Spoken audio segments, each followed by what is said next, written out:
আচ্ছা, এখন তাহলে কারে ক্যাপ্টেন দেওয়া উচিত? ইয়াংদের কি বেশি প্রাধান্য দেওয়া হয় ক্যাপ্টেন? না, আগে অ্যান্সার আমি দিতে পারবো না, বাট আমার মনে হয় এখন যে টিম আছে, যদি আমি এখনকার টিম কাউন্ট করি, তা আমি মনে হয় most senior as a T20. তাই ইয়াং তো আমি না। আপনার ক্ষেত্রে বলি বাংলাদেশ আহ, আমি এটা অ্যান্সার ভাই আপনাকে ক্লিয়ার দিতে পারতেছি না যে জুনিয়ররাই কি ক্যাপ্টেন বা ইয়াং বয়সে ক্যাপ্টেন হয় কিনা। আমি যবে থেকে টিমে ডেবিউ করেছি, ক্যাপ্টেন ছিল মোস্ট সিনিয়র মাশরাফি বিন মুর্তজা চেঞ্জ হওয়ার পর হয়তো সাকিব আল হাসান, উনিও মোস্ট সিনিয়র ছিল তখন, দেন তামিম ইকবাল, দেন মুশফিকুর রহিম। সো আমি কখনো দেখি না যে আমি এমন খেলতেছি যে আমার জুনিয়রকে ক্যাপ্টেনশিপ করতেছি। দেখেন ভাইয়া, এখানে জেদের কোনো কিছু নেই। আমার মনে হয় প্রত্যেকটা মানুষেরই যারা ইন্টারন্যাশনাল ক্রিকেট প্লেয়ার, তারা চায় পারফর্ম করতে। আর প্রত্যেকটা ক্যাপ্টেন বাংলাদেশের, সে চায় তার টিমটা জিতুক। সো আমিও ব্যতিক্রম কোনো কিছু না, আমিও চাবো যেন আমার আমার হাত ধরে যেন বড় কিছু হয়, বা আমি যেন যে কোনো সিরিজে যেয়ে জিততে পারি। সো টার্গেট একটাই। একটা সময় ছিল যে বাংলাদেশ টপে ছিল, রাইট? এখন আবার একটু ব্যাকফুটে আসছে। ওয়ার্ল্ড ক্রিকেটে এমন অনেক টিম ছিল যে একটা টিম যখন গোছানো থাকে টপে যায়, টিম যখন একটু অনেকগুলো প্লেয়ার সরে যায় তখন টিমটা একটু ব্যাকফুটে থাকে। আমার মনে হয় বাংলাদেশ টিম ওই জায়গাটায় আছে।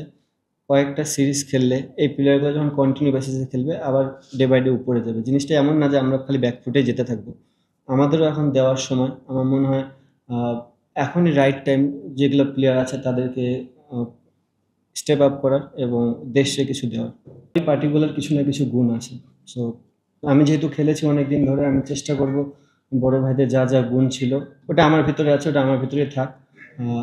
ওই জিনিসটা যদি আমি মাঠে অ্যাপ্লাই করতে পারি, of the field, on the ফিল্ডে, তাহলে মনে হয় আমি প্লেয়ারদের কাছে আরও কাছে যেতে পারবো এবং প্লেয়ারদের কাছ থেকে পারফরমেন্সটা আদায় করতে পারবো।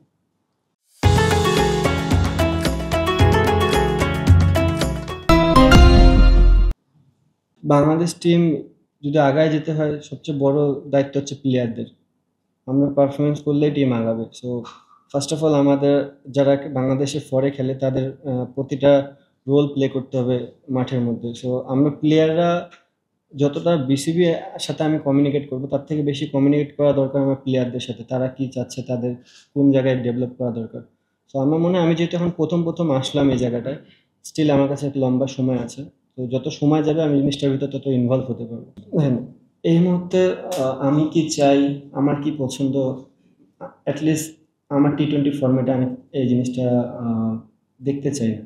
সো আমি চাই যে টিম যেখানে যাকে বলবে সে যেন সেখানে খেলতে প্রস্তুত হয়। হ্যাঁ, অবভিয়াসলি এমন কোনো দিন আসবে না যে আমি নাম্বার 7-এ যাই ব্যাটিং করতেছি, তাহলে বাংলাদেশ টিম আমার কাছ থেকে কিছু পাবে না। আমার কাছ থেকে যেটা পাবে সেই জিনিসটাই বাংলাদেশ টিম আমাকে দিবে এবং আমিও সেই জিনিসটাই দেওয়ার চেষ্টা করব।